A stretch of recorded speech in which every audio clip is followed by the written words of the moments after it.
takže takto vyzerajú elektróny nejako. Mám ich ešte na aute, dneska ich môžem zhodiť. Z tejto strany je lepšie svetlo.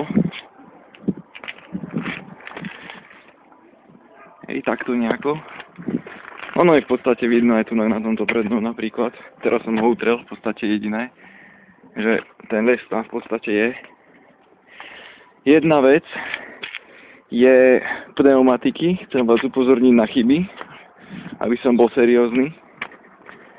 Čiže táto, ak si všimnete, a nevidno to dobre, ale v podstate áno, tunak je trošku vydraté od blatníka, ak to vidno.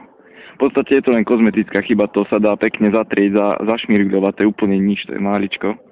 Len aby ste o tom vedeli.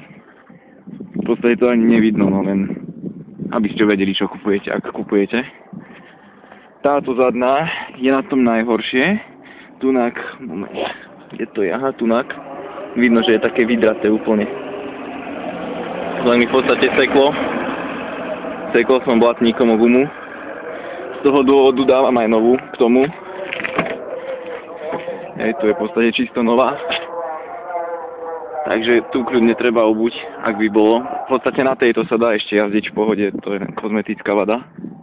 Ale radšej dávam aj novú gumu, aby nevznikol nejaký problém. Dezen je rovnaký, čiže tam není problém. A tieto dve gumy sú OK. Čiže v podstate táto zadná, keď sa vymení, tak to bude úplne super. V podstate ani netreba meniť, dá sa na tom jazdiť, ale ak to chcete mať v poriadku úplne všetko, tak treba vymeniť a je to OK. Samozrejme tú gumu dám zadarmo k tomu, aby to vyzeralo. No a na aute neviem, podľa mňa to vyzerá super, len proste chcem borbety.